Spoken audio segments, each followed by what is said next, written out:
আসসালামু আলাইকুম আপুরা ভাইয়ারা, সবাই কেমন আছেন? আল্লাহর রহমতে অনেক ভালো আছেন। আমরাও সবাই আলহামদুলিল্লাহ মোটামুটি ভালো আছি। ঠান্ডা লাগে গেছে, কথা বলতে পারতেছি না। আবহাওয়া চেঞ্জ হয়েছে তো, তাই প্রত্যেকের ঘরে এখন পক, জ্বর, ঠান্ডি, কাশ। আমার বাসার মধ্যে আমার মেয়ের গায়ে পক ছুটছে, তার মধ্যে আমারও মানে ঠান্ডি, কাশ, জ্বর। শরীরটা এত বেশি ভালো না, তারপরেও আলহামদুলিল্লাহ ভালো আছি বলতে হবে। এখানে টুকিটাকি কিছু বাজার আনছে, এগুলা গোছগাছ করে রাখতেছি। সারাদিন টুকিটাকি অনেক কাজ, বাসার মধ্যে কাজের কোনো শেষ নেই। হাজব্যান্ড বাইরে গেছে, বাইরে থেকে আসার সময় কিছু খাবার নিয়ে আসছে। অনেকগুলা কলা আনছে, তারপরে চানাচুর, পাউরুটি এগুলি আনছে। পাউরুটি এখন রমজানের মধ্যে খাওয়া যায় না, তারপরে নিয়ে আসছে।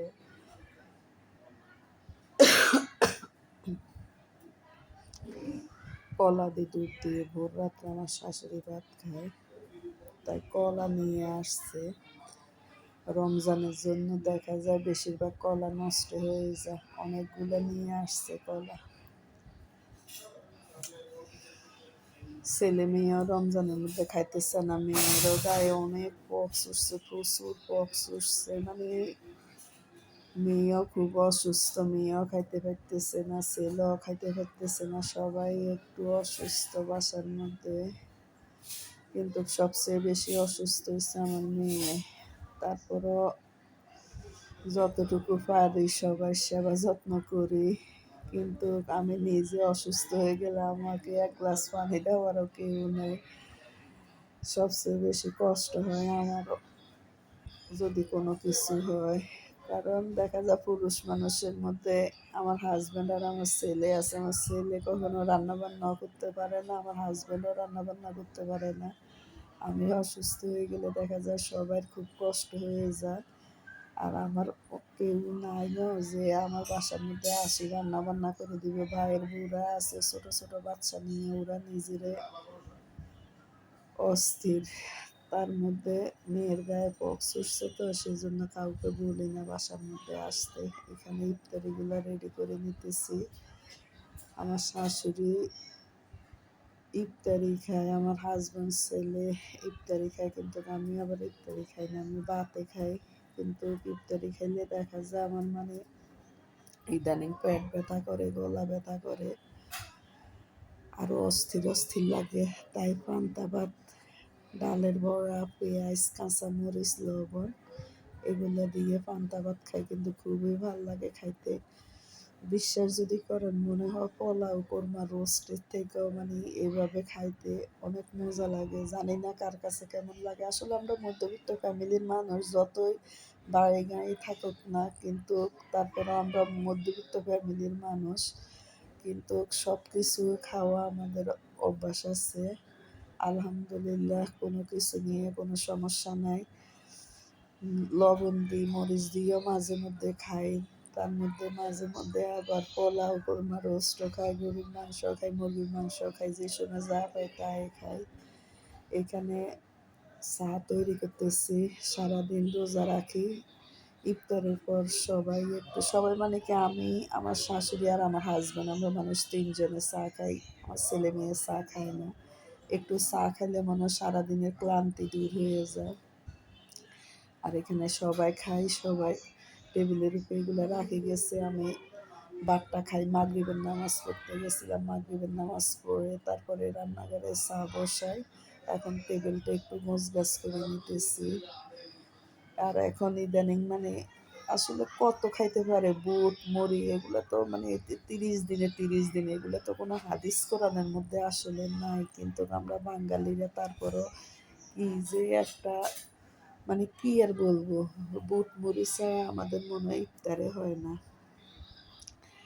এগুলো থাকি গেছে, এগুলো গোছগাছ করে ঢাকি রাখি দিব।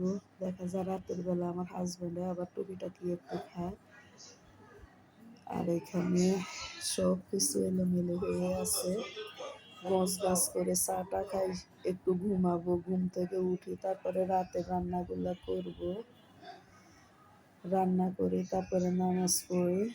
ঘুমাইলে ঘুমাবো বা অন্য কোনো কাজ থাকলে এগুলো করে নিই, ভোর রাতে ভাত খাই একসাথে, ঘুমাই যাই, তারপরে সকালে আবার তাড়াতাড়ি উঠতে পারি। সকালে দেরি করে উঠলে দেখা যায় কাজকর্ম করি আর শান্তি পাই না, অনেক দেরি হয়ে যায়। আমি চাটা এইভাবে তৈরি করি, আগে পাউডার দুধ দিয়ে পাউডার দুধ পানির মধ্যে দিই, তারপরে চা পাতা দিই। এভাবে চাটা তৈরি করলে মানে খাইতে ভালো লাগে, কিন্তু আসলে এক এক সময় এক এক রকম। কোনো দিন দেখা যায় চা পাতাটা দিয়ে চা তৈরি করি, পরে কাপের মধ্যে দুধ দিয়ে আবার কোনো দিন দেখা যায় এরকম পানির মধ্যে দুধের গুলি তারপরে চা পাতা দিয়ে যে সময় যেরকম ভালো লাগে।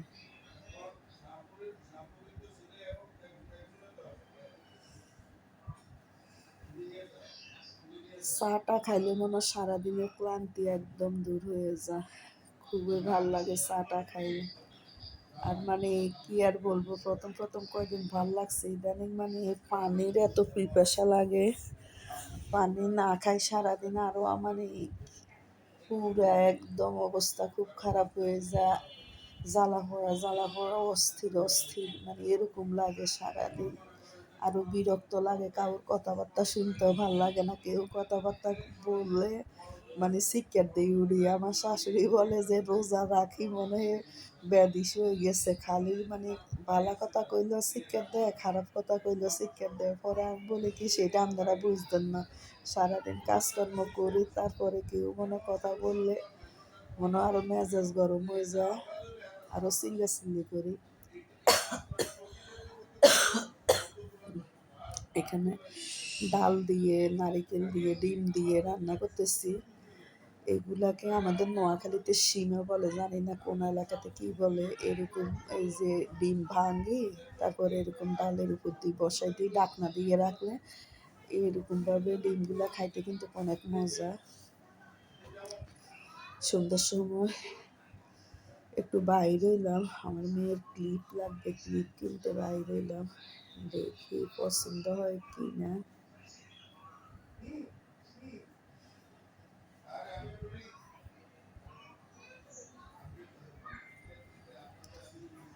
মেয়ের চুলগুলা এলোমেলো হয়ে আছে, তো সেজন্য টুকিটাকি কিছু কিনতে মানে রাবার নাই বাসার মধ্যে, রাবার কিনতে আসলাম মার্কেটের মধ্যে চুল বাঁধার জন্য।